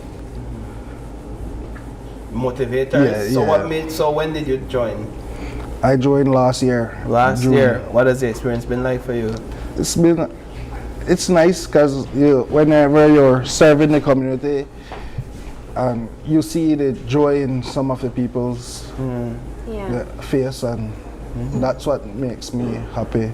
And for you, when did you join, or what made you decide to join? So for me, I joined the Belize City Umbra Floreo Lions Club last year, July. My biggest motivation is young people. I have always liked working with youths. My motivation also, where I got this drive from, was my older brother, William Dawson. Yes, that's my older brother. So yes, he and my other brother, Andrew Dawson, I always looked up to them. So I always had this passion to give back, to help, to serve. And so I said, okay, the Umbra Floreo Lions Club is the best place for me to do that. And so I did it, and I haven't regretted since, because every activity that we have done, it feels so warming to see the look on children's, adults, elderly faces when you do things for them. You come from a family of serving in youth development, so this is no surprise. One of the things that I know that the Lions is also keen on focusing on are certain areas of giving back. I know one of them has to do with like diabetes as well. That's one of your focuses. I want to speak about this latest focus being children with cancer and why we're looking at that as one of the ways that we're trying to fundraise for. Okay, so the reason why we are pushing towards childhood cancer is because we notice as a club that there are children with cancer that is not getting the right attention that they need to have. They don't have the they don't have the finance to help them get the proper care that they need. So we believe that with this raffle that we're trying to do, it will go towards each child that needs care for their treatment. No, this is a big issue with a big impact. And a big price tag. And a big price tag in terms of the cost for this sort of treatment. So perhaps, Mr. Arthurs, you could tell us a bit about the raffle and more details about how we can engage in this raffle. Okay, the raffle costs $100. You can go on our... what are we raffling? A 2026 Toyota Hilux. No, we didn't even did that 2026 right? yet. That before we... I tell you. Yeah. And it's going to be at... The raffle will take place at our gala, the December 31st at the Grand Resort. So... how do you get tickets? You could contact any of us, or you can go on the Facebook website and you can just message and you will get a reply and we will go from there. What are some of the ways that that the Lions has supported children battling cancer so far? So far, we with the committee, we go and we do outreach. Right now we're a young club, so we're just starting up. So we're still looking ways on how to assist these kids that have cancer. So the biggest thing that we're doing right now is this raffle, because each $100 tickets that is sold will go towards a child that needs access to health care, right? So that is the main focus right now, and like what Tevin said, with the gala we're having in December, that will be a big thing. So I know moving forward into the year, we will disseminate more information about that. Gala, but it will have fireworks, we will have a dance. So it's like going into the new year type of thing, right? Yeah, it's in December. Oh, that sounds really fancy. Just to get back quickly to the to the raffle, so that people are more aware. You said it, but I have to repeat. It's a brand new 2026 Toyota Hilux. So one lucky winner will be driving into 2026 with a 2026 Toyota Hilux. And I'm sure that this comes fully decked out with all the bells and whistles because it's 2026, correct? Yes. So this is exciting. It's $100 for a ticket, and basically all you have to do is put your name, your email, and your phone numbers, just so that you could contact you all. How many? What is there like a target in terms of finances that you're looking to raise from the raffle? Okay, so our target is 1,200 tickets. 1,200 tickets. Yes. Okay, good. So do the maths. Do the maths, Sam. 1,200 tickets at $100. 120,000. 120,000. That could really impact a lot of kids. It could help. Yes. And everything will go towards helping these kids. Oh wow! Yeah. Wow! Excellent. So the tickets are available at this point. Yes. And we could already begin to make our purchases. Yes, definitely. Like what Tevin says, it can be purchased through WhatsApp. The number is there on the flyer, right? Okay. What's the number? Can we pull up the flyer just to look at that number real quickly? All right. There's the flyer. I don't see a number, but the other one. There's another one. Do you have another one? All right, we'll get that up. If not, the number is 635. Yes. 5486. 635 5486. Let's message. And the drawing date for the ticket for the raffle is December 31st. 31st. At the gala. Now, in terms of membership, how does one become a member of the sub Umbra Floreo? Umbra Floreo. Yeah, Umbra Floreo. On the Lions Club. Every month, the first Tuesday of every month, we have meetings. So if you're interested, you could come at the Lions Den. It's right across from the KHMH. And you could sign up right there. And from there, you're not, as you signed up, you join. You get a vet. You have to participate in, I think, 3 different sessions, like giving back sessions, and then they'll have an induction, so you can be a part of it. Yeah. What type of pride do you carry to be a part of the Lions Club? Okay, so it's like a fulfillment to me, because it's not just to be a part of a club. You feel whole. So I feel so good knowing that I am doing something like this, giving back, doing something meaningful with my life. And I know you have some people that would think, oh, it's voluntary, I don't want to do that. But the payment is seeing a smile on a child's face or the elderly face, because we do deal with elderly as well, the elderly. Do you all go ahead. Good question, sir.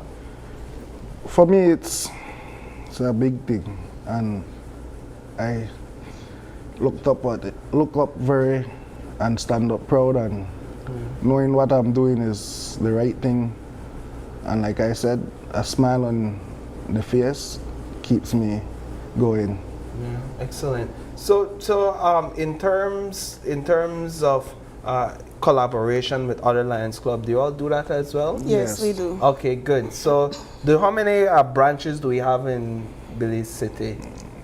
There's 2. You have the Belize City Lions Clubs and us, the Belize City Umbra Floreo Lions Club. Do you all collaborate? Or yes. So you collaborate in your initiative? We have a convention once a year that all the clubs from throughout Belize gather together. Okay, so it's not only that you're standing alone, but you have a community as well across the country supporting initiatives like this. All right, excellent. Well, guys, thank you so much for stopping by and sharing this opportunity with us to get in on that raffle. Remember, it's for a 2026 Toyota Hilux pickup, and you can really walk into 2026 a winner. You can drive into 2026 a winner, but also knowing that you have given back to something with a greater purpose. Thank you guys so much for joining us. Thank you for having us. And we wish you guys all the best. Thank you. We take our final break now, but don't go anywhere. When we come back, we still have one more conversation to look forward to. When we come back, we will be talking about building futures with ITVET training opportunities.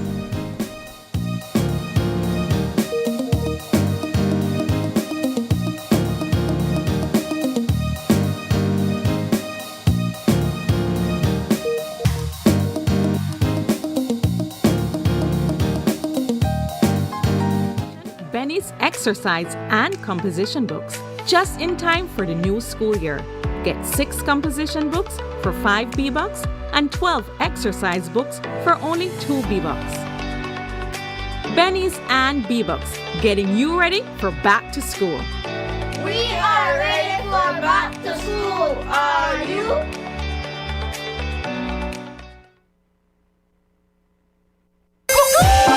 Josetún presenta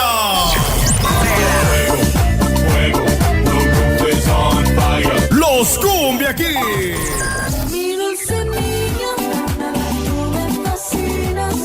Los Cumbia Kings en concierto.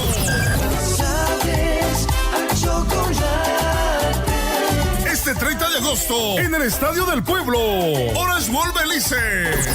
Los Cumbia Kings en vivo. No tengo dinero ni nada que dar. No te pierdas el concierto del año que te hará bailar como nunca. General 150, VIP 200 y Platino $350.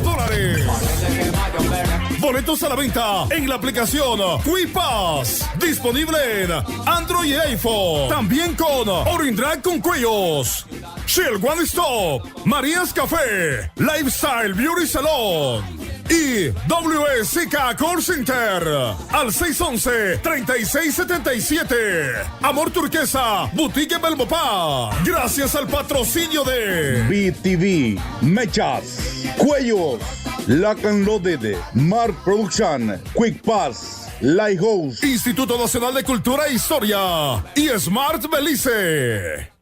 This is the new era of the Mexican Caribbean. A whole spectrum of colors and hues, multi-dimensional cuisine, holographic beaches. The true new era is within you.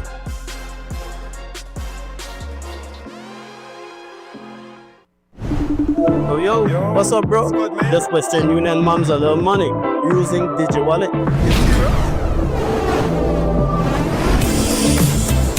Uncle in the States paid me too, same app using DigiWallet. Bro, this is too easy. I can do this from anywhere. No lines, no hassle, just easy. All right, gotta run, bro. Take it easy.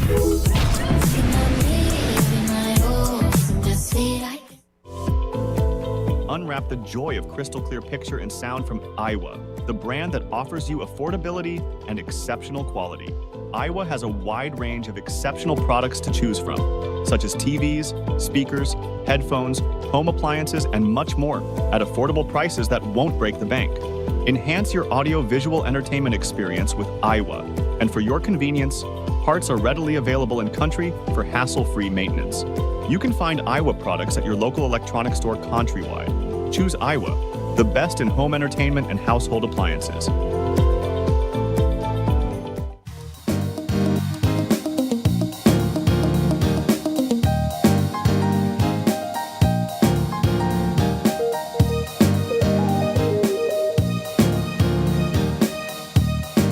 Welcome back. Thank you for staying tuned. This is our final conversation for this morning, last but certainly not least. And we have joining us on set, the head of department at Belize City ITVET, Moises Osorio.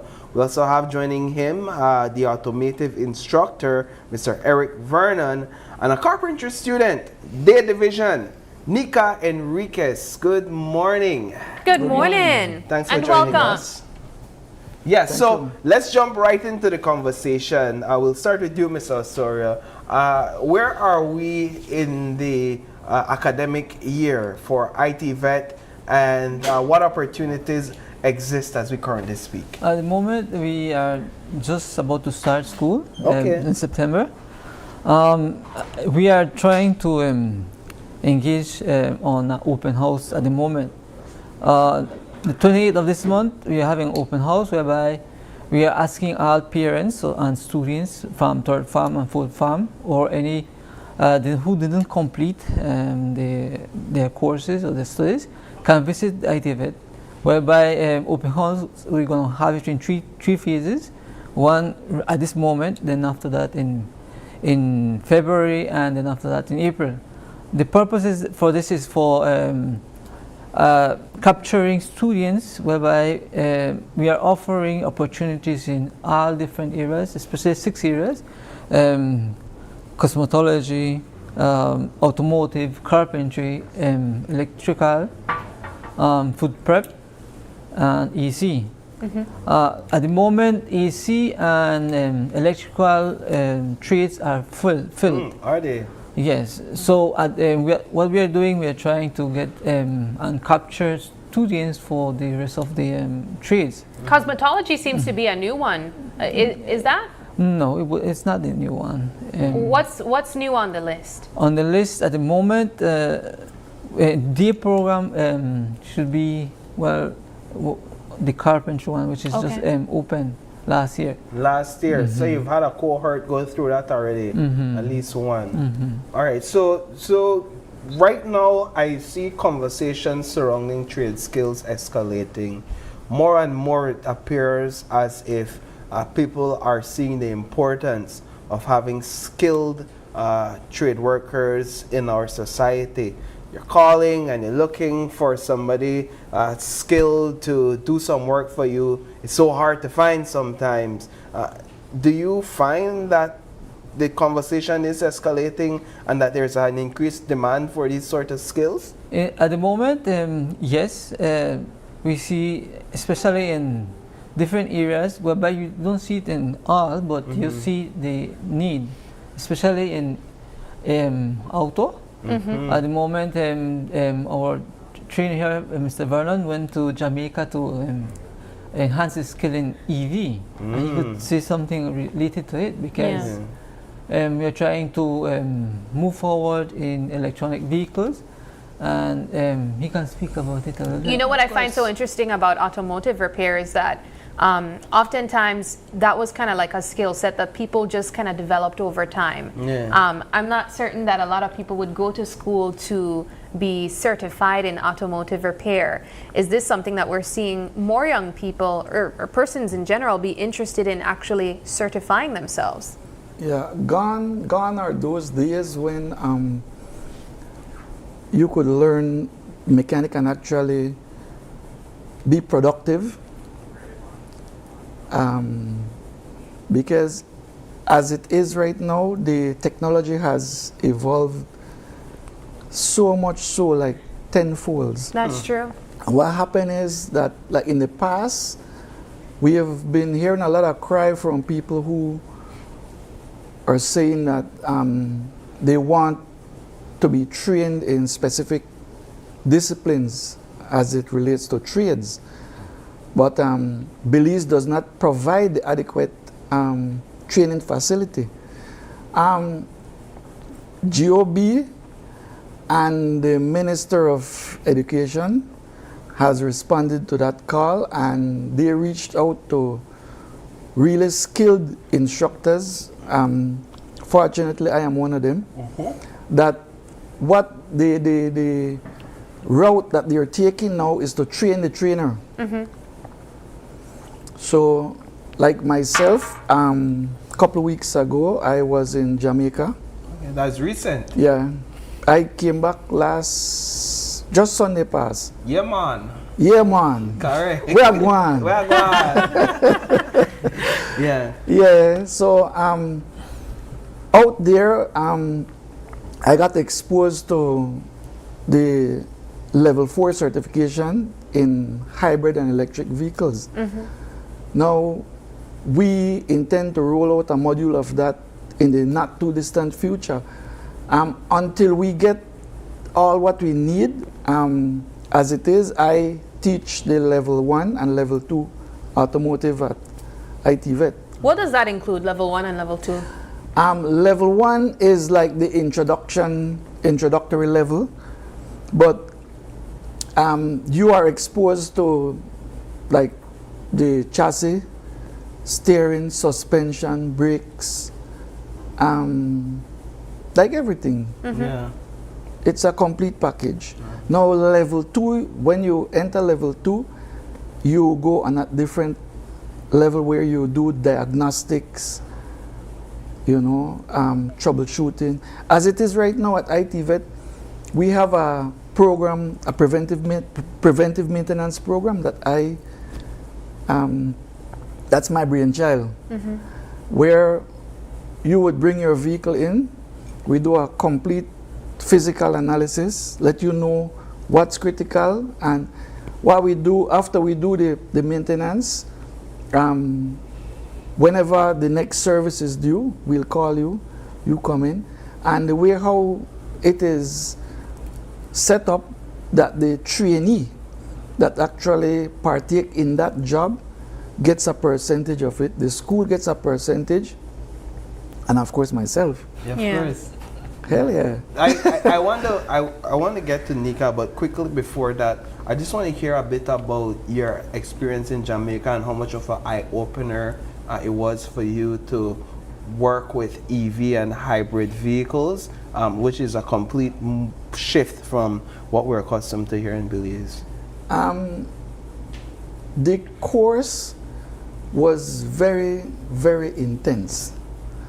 The electrical aspect of it, whereby you have the motor that propels the vehicle, that has its challenges, but to me, the real deal was when it came down to the electronics.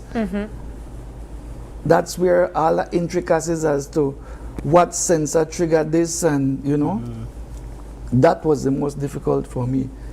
And the last phase of that, I got that on last week, Wednesday. So much so, I realized time was running out. I wanted to go to Bob Marley Museum. Nice. So at lunchtime we got out. And you went? Yeah, went to Bob Marley Museum. Got back now, the instructor was telling me, he said, Eric, like, you complain a lot about Wednesday. He said, but you realize for that day, you got a perfect score. Wow. Because how it works that whenever we finish training for the day, we have an exam that we have to sit in the evening. And depending on how you do, you move on. Oh. It's work-life balance, right? And you did that perfectly. Let's now, get to Nika. Yes. Now you are a carpentry student, yes. so you are relatively in a relatively fresh program. Yeah. What got you interested in carpentry? That's also considered relatively male-dominated. Definitely, not relatively, predominantly male-dominated.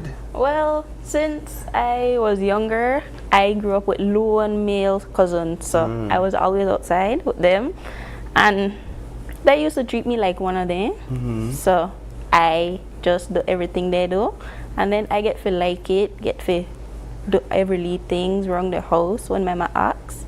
So I guess that, and then in a high school I studied industrial studies, which is a form of wood technology. So then I finished on to ITVET to get more advanced, get my certificate, and get what I need to do. What has your experience been like at ITVET? How are you learning? It's good. I learn hands-on work. You have the practical and you have the theory. Yes, but right now it's 70% practical, so I mostly in a wood workshop.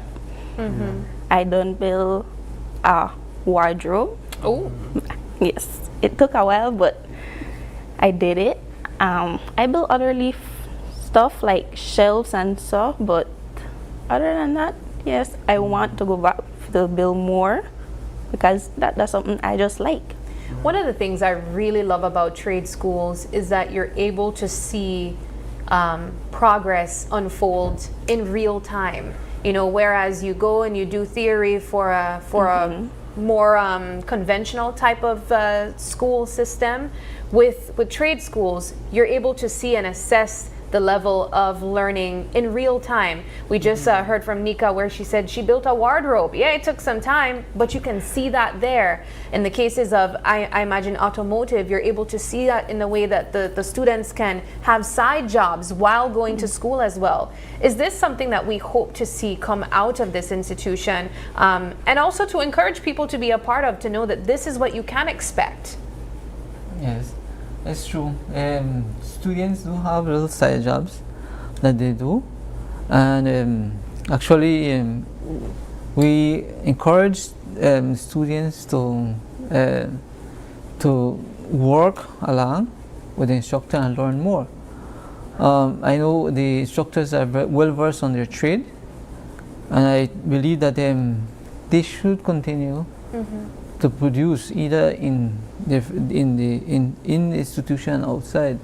One thing I want to point out is that we have an opportunity for upcoming students whereby the payment plan. The payment plan is a little bit like, you could say, it's courts, whereby it is 1,500 for the year, right? You can pay it in 2 folds and half and 3 by 3 installments. You can pay it by monthly, weekly, or daily. Oh, okay. So daily will be like 750. Daily 750. Weekly 750. Monthly 150. Okay. And so on. 500. So it's very flexible. Very flexible payment plan. That ensures access, right? Yes. And it ensures that when you come, you're able to get the education and not think too heavily on the finances. Just ensure that you get the education. Nika, for you, what's the goal? What do you want to do what do you want to become when you grow up? Well, I want to be my own boss. So I want to either go in construction or open my own store in the furniture fields. How does this training empower you, not only skill-wise but personally? Does it empower you because you're talking about becoming your own boss? It's just that's more than just skills, right? That takes a level of leadership as well. How does this training help to empower you to do that? Well, to me, I don't. Is it perhaps a thing where your instructors motivate you, encourage you, and let you know that you can do it? Yes, they're very supportive. My instructor, he let me know that I can do it, and even if I need help, he's right beside me, and just watching me, telling me all that I can do. So. What's your experience like being a female in your program as well? Because as we pointed out, carpentry is predominantly a male field. Do you have more females in your program? We have one more, hoping to get more this year. But I don't think it's different. They treat us the same like in the normal world. Nothing too drastic like they say. Yeah. It seems as if you don't even think about it. Yeah. Right? It is what it is. And they have the program at ITVET, like it's so well-rounded. Like I hear her want to be her own boss, and they actually have supporting subjects that enables them to do that. Right. Like we have Ms. Kano, who is an excellent person in teaching them small business. Okay. So besides getting just a trade, you learn how to manage your own shop or your business, no? And that's important. Right. Right? Because when you're learning a trade, it's not always about working for somebody, but it's also about being able to stand your own grounds and create your own footing in the real world. So, Mr. Floreo, once again, let's talk about, just remind us about the open day and the application process and what people can expect from the open day. Yeah, well, an open day, well, when you guys, whoever come, you guys come and visit the institution, visit the workshop, and the instructors will be there. You can ask questions, any question you might have related to any trade. They are willing to respond. The application, they will be having it present with them, whereby they can hand it up to you, and if you have your social security and your documents, you can apply. It's only $10, and it's really low for an application form. So at the same day, you can come apply, and that's it.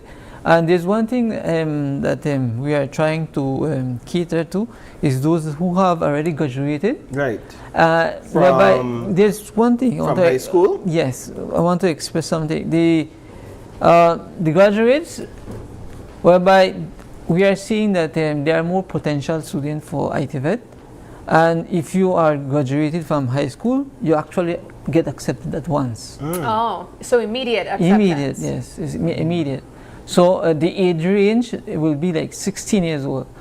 If you are under 16, you should go to pre-voc. What do you call it? Pre-voc, whereby you get all basic math, English, other subjects there, so that prepares you to go in your trade. That's right there at ITVET. Pre-voc is offered. Yes, because some students would like to go earlier, whereby we require an age set because they are more mature.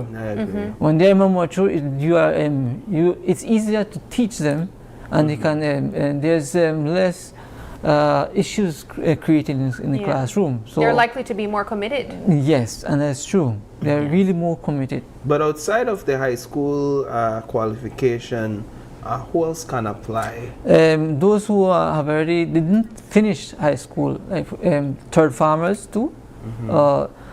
Remember, there are all type of ages. Like for example, we had an interview whereby we met a gentleman with 28 years old, and he was saying that I didn't finish high school, and I don't know if I'm going to get accepted, and so on. We're not looking at if you didn't finish. We are looking at your interests. you can be old as you can be, but if you have interest to enter the school and learn something, you're welcome. Because at the moment we have a gentleman on his night trade, trade. The oldest student that we have is 84 years old. No man. Wow. Yes. At night, you said too? Yes. Okay. There's a story. I teach him. Don't even think about it, Bob. I teach him at night, and it's amazing. It's amazing. And at night too. Yeah, he's sharp. Wow. One evening I decided, because with me I like them to do their own research. Yeah. And it's interesting when they do the research right in the classroom. Yeah. But I watched them, everybody was doing their research. Everybody took out their device. This 84-year-old picked up his pen. Mr. Boyd picked up his pen and started to write. Yeah, no device. None. Right. So after they finished that now, they would come and present. And when he started, I had to stop him. I said, Mr. Boyd, you have me confused here. It's either you read my mind and did your research before you came here. Where did you get that information?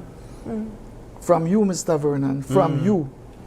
He said, when you speak, I listen. Right. And I write. Right, so now he's able to recollect and present the information. Talk about interest. Well, we're out of time, so producer is in our ear saying it's time to wrap up, right? So we want to thank you all for joining us this morning, Mr. Eric, Nika, and Mr. Osorio. It's been a pleasure, and continue the good work and all the best moving forward. Thank you very much. Thank you so very much for having us. All right, we take our final break, but don't go anywhere. When we come back, we wrap things up.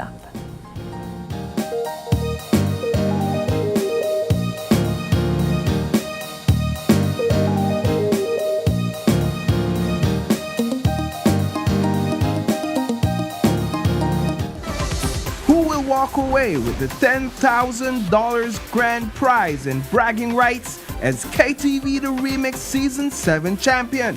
Will it be Darlene Usher, Maureen Budram, or Samuel Carcamo? The judges have had their say, and now you get to have your way by voting for your favorite KTV finalist.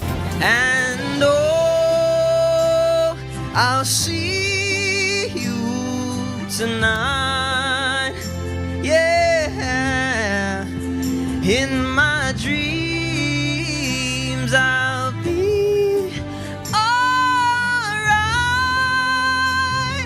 Always knew you're fake, wish you never fake. What's this feeling I'm feeling? Why am I shut my brain like this? Must it is hard, come it just can't quit. It's like I want but don't want you. What's this feeling I'm feeling?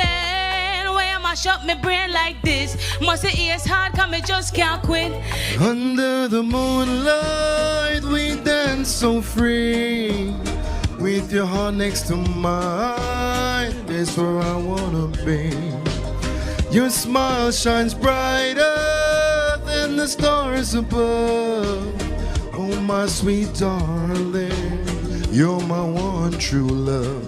Remember, voting ends on Sunday at midnight. And don't forget to tune in next Tuesday at 8 p.m. for the grand finale of KTV The Remix Season 7. It will be a night you don't want to miss. Only on Greater Belize Media. My name is Leomar Langzert and I'm a teacher and I bank with Belize Bank Independence Branch. What I enjoy is the safety features that the app offers. I have a sense of not having to worry or be concerned about somebody finding my password and username to sign in the application because of the use of the one-time password. And another feature that I love, that I use the most, is how the app synchronizes with my fingerprint on my device. I enjoy the rapid and easy, seamless process to apply for loans through the Belize Bank, and I don't have to be having too much back and forth to visit or take time to visit the bank. They also start to offer the online applications through the app for loan applications, which I believe is very neat. I would definitely recommend Belize Bank to other teachers because one of all the features and advantages that the app offer, with these online that Belize Bank offered, is basically everything that you can do in the palm of your hand. So I would definitely recommend the bank to other teachers.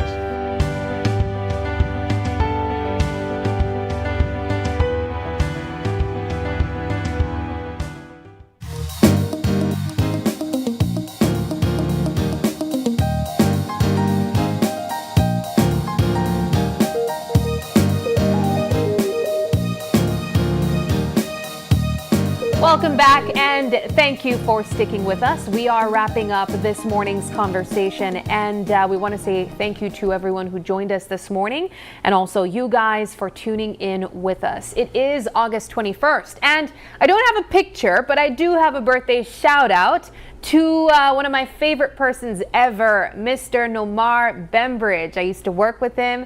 He's still very much a close friend of mine, and he is celebrating his birthday today. I could never forget his birthday. Happy birthday to you, Mr. B, and I hope that you have a fantastic day today. And anyone else celebrating a birthday, happy birthday to you as well.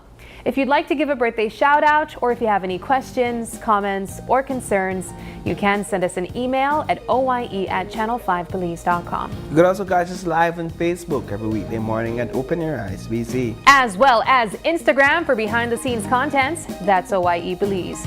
You can even text us or call us on our OYE phone number. That's 675-2555. Also remember that tomorrow is What the Friday. It feels like Friday came so quickly. I love it because I'm looking forward to hearing from our viewers. I am as well. It's also going to be only myself and Paul riding solo, not solo, but you know what I'm trying to say. Duo, riding tomorrow. April will also be out, but definitely stay tuned because we still have wonderful conversations, fun segments, and we do want to hear from you because the lines will be open. Don't forget that. But please do us a favor and join us again tomorrow when you open your eyes and start your morning right. Until then, keep your eyes, your mind, and your hearts open. Have a fantastic Thursday, Belize. We'll see you soon. Bye.